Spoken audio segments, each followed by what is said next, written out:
Hey mages, welcome to today's video. Today, budget players, we are going to be looking at 15 really good budget cards for Wilds of Eldraine that I found.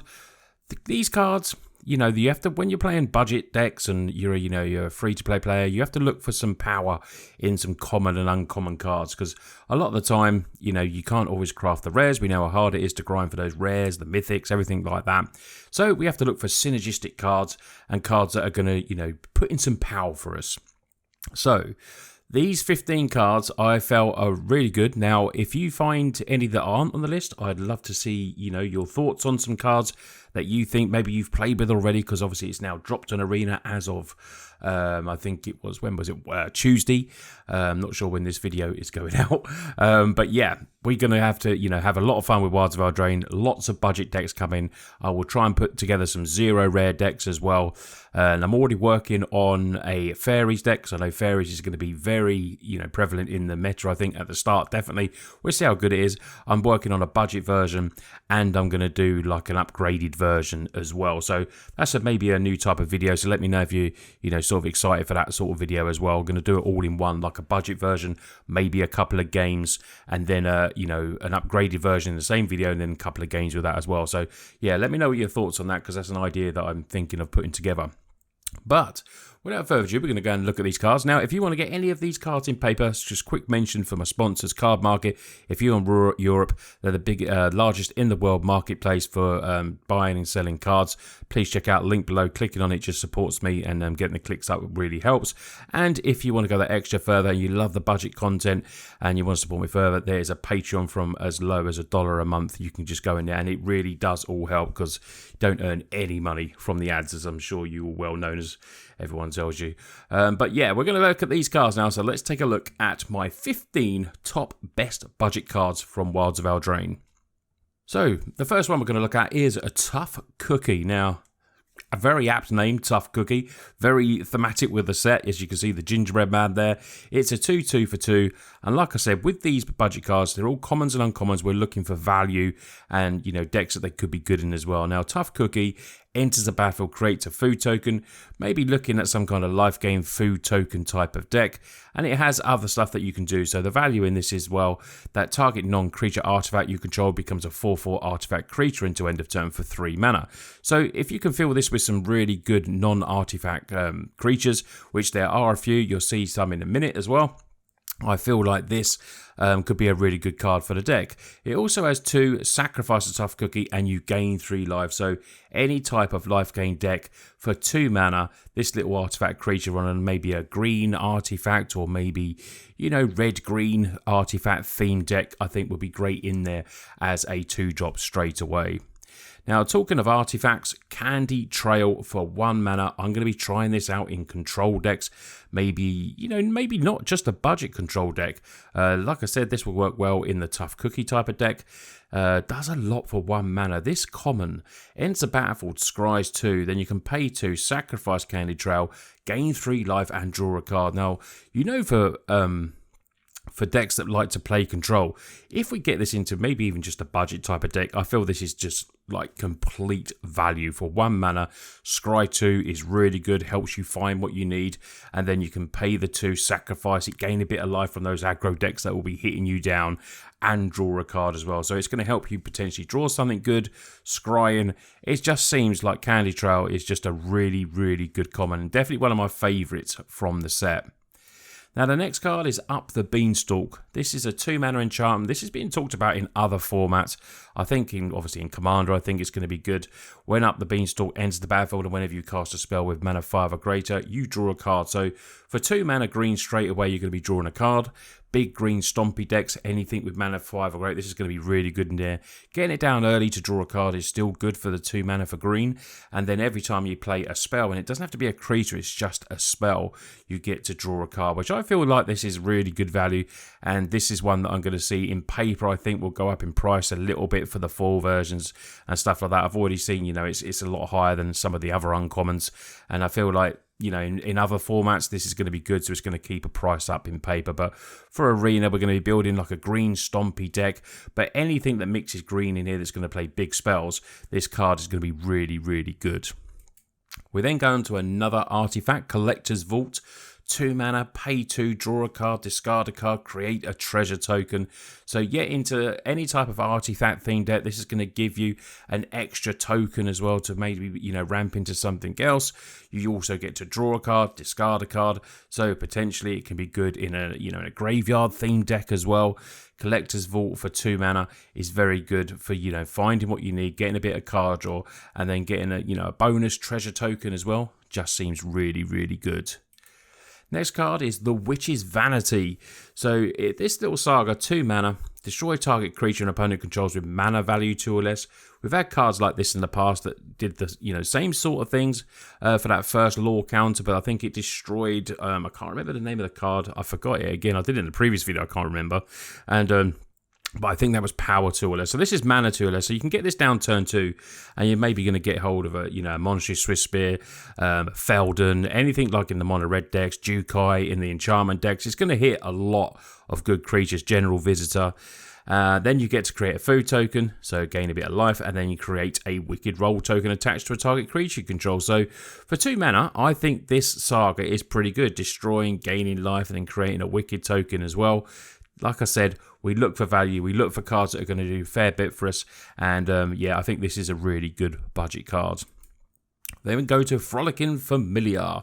So this has an adventure for instant speed, blow off steam for 1 red mana, just 1, which is good. Deals 1 damage to any target. So, you can ping a Liliana. If they play the Liliana, make you sack a creature, you can ping and kill it off. Instant speed is nice. And then the Frolicking Familiar is an Otter Wizard, which is just flipping amazing with that art as well. Love it. Whenever you cast an instant sorcery spell, it gets +1/+1 to end of turn. So, bit unfortunate, for the 3 mana and that it just doesn't get the 1/1 counter, which would be nice. But I still think in a Prowess kind of deck, this is going to be good. So, playing those Izzet colours, lots of spells, Prowess decks are decent without a doubt. And Frolicking Familiar for us is going to find a place in a budget deck that I'm sure I'm going to be brewing up for you all. Next card, there's going to be a few fairies in here because I think fairies are going to be good. So, Obra Dreaming Duelist, Flash, really good. 2/2 just for the Dimir colours. It is legendary, so you can only have 1 on the field at a time. But this is a win con. Whenever another fairy enters the battlefield under your control, each opponent loses 1 life. Now, if it wasn't legendary, this would be amazing. But still very good. You can flash it in at the end of its opponent's turn or your turn, whatever you want to do. And this will just slowly drain for that tempo deck that the fairies is going to be, tempo control. This is a good added type of win con, maybe to get the final bit of damage in, because a lot of the fairies are low mana, so we can just end a turn, draw cards, and just put some more in there. So I think there's a couple with flash as well, so Obra can definitely do some work for the fairies deck. I think it'll be in the budget version, and obviously will be in the full-blooded version as well. There you go to the next card. It's Woodland Acolyte. I like this one. 3 mana. It's a 2/2. Has Mend the Wilds for its venture, which is put target permanent card from your graveyard on top of your library, which is very good for any kind of reanimated or graveyard themed deck, or just good, for putting something, reanimating something good that was put into the graveyard. So, for 1 instant mana, you can get this on there, and then when it comes down as a 2/2, enters the battlefield, you get to draw a card. So, like I said, looking for value. The Mend the Wilds for the adventure is really good. It's a really good spell. And then we get for 3 mana a 2/2 that helps you draw a card as well. And it's a human. So human tribal, very good. And then potentially this could go into some kind of mix of that kind of build as well. But Woodland Acolyte, very good. Just does a lot for 3 mana. And obviously the 1 mana for the Mend the Wilds. We then go to a red card, Monstrous Rage. Not leaving out red, of course. Target creature gets +2/+0 until end of turn. Create a monster roll token attached to it. So if you control another roll, put that one into graveyard, and then your enchanted creature gets +1/1 and trample. I've already seen, come across this in red decks already. Giving the creature +2/+0, and then giving red trample is very good as well. So this you'll be seeing in Gruul kind of aggro decks, I think, and then obviously mono red are trying to slip it into that deck as well. But that deck is there's loads of different iterations of that deck. There's so many variations of mono red, but yeah, we will certainly be giving this little spell a try. Sticking with red, we have Flicker Coin. Deals 1 damage to any target. You create a treasure and you draw a card. Value Town. It's an uncommon. 3 mana, yeah, but you get 3 things. You get to deal 1 damage to any target, so it can be a finisher, it can get rid of a creature maybe before damage or after damage. Then you get a treasure token, so it gives you more chance to play another spell, and you get to draw a card, and that is just for a common card. So flick a coin, very nice value to the red. Then we go to Not Dead After All. This one's been spoken about in other formats as well, but for standard, a 1 mana instant speed that lets whenever this creature dies returns to the battlefield tapped under its control, then create a wicked token. Brilliant to bounce anything after potential opponents trying to kill it. If you've got enter the battlefield effects, let's see if I can get that out right. You're just going to get that ETB again, and then you create a wicked roll token, which means this enchanting creature gets +1/1 when the aura is put into a graveyard. Each opponent loses 1 life as well. 1 mana common, Not Dead After All. Very, very sweet. Put this in a deck, maybe with some Enter the Battlefield type effects as well, or it could be just, a really good type of protection spell as well. We stick with black and we go to Ego Drain. I was actually playing with this this morning, testing some fairy decks. Brilliant. I had my 1 mana fairy straight on the field, then played this turn 2. Took a Sheoldred, played the second one in my hand, turn 3, took a Sheoldred. It felt good.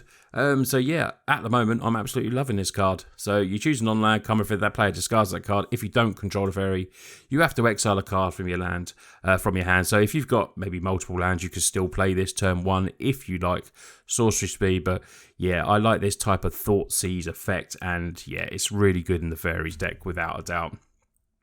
We then go to Stroke of Midnight, 3 mana, destroy target non-land permanent. Its controller creates a 1/1 human creature token.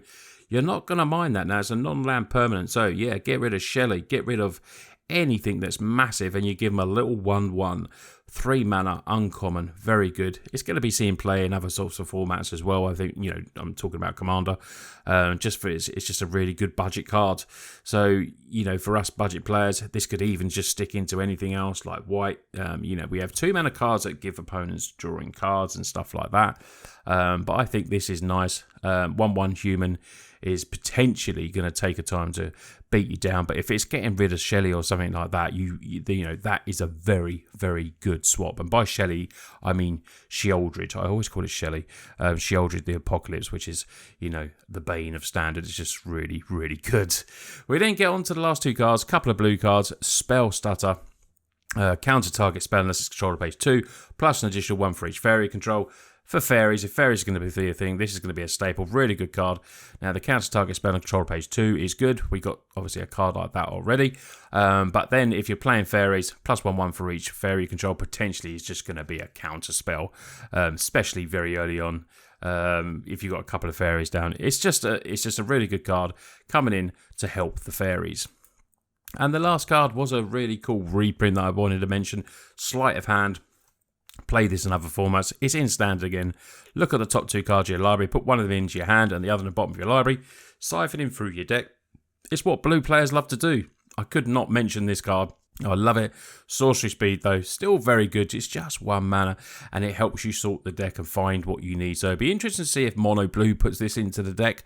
I might give it a try, see how good it does.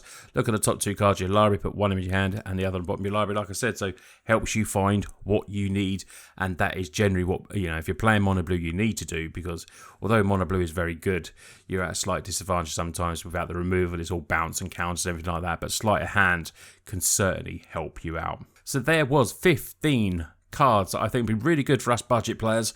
I'm going to be putting these in various decks. Like I said, comment down below. I'd love to know of any cards that you've already played that you think would be really good and see played potentially in various decks and everything like that. But yeah, thanks for watching today's video. If you can give it, I mean, you're still here, you're an absolute legend. If you can give it a thumbs up, that really does help. Comment and share in the videos. Just that little spiel that us YouTubers have to do to fight against the algorithm. But anyway, you lot take care, and I hope you look forward to lots more of budget content.